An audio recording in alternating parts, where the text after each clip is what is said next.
আমরা আজীবন ছাত্র। আমরা কেউ প্রশিক্ষক নই, কেউ মাস্টারমশাই নই, আমরা সবাই ছাত্র।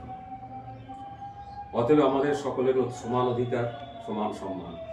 এখানে কেউ আমরা ছোট, কেউ বড় নই, এটা মাথায় রাখতে হবে।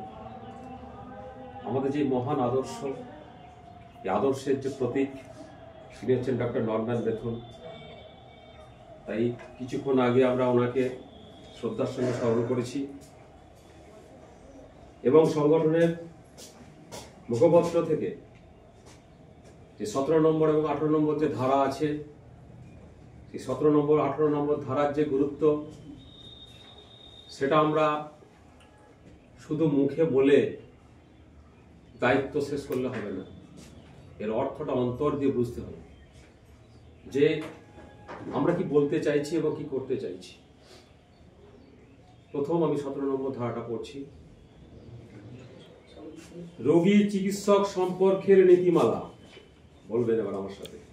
রোগী সম্পর্কে নীতিমালা। রোগী চিকিৎসক সম্পর্কে নীতিমালা।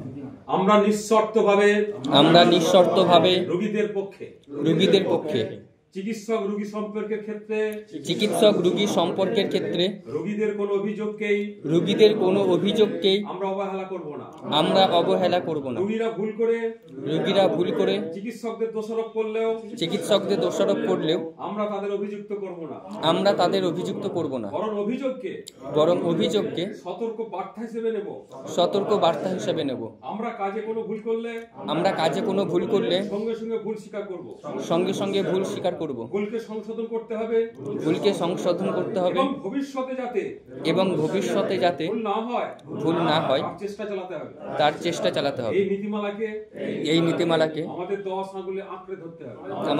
আঙ্গুলে আঁকড়ে ধরতে হবে।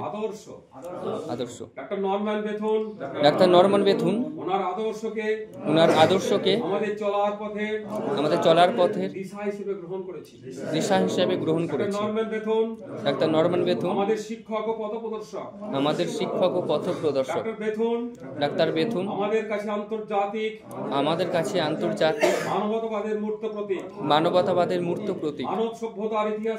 মানব সভ্যতার ইতিহাসে ডাক্তার বেথুনি প্রথম আমাদের মতো অপাস করা ডাক্তারদের অর্থাৎ ডাক্তার ফংদের গড়ে তুলেছিলেন এবং চিকিৎসা পরিষেবাতে কাজে লাগিয়েছিলেন।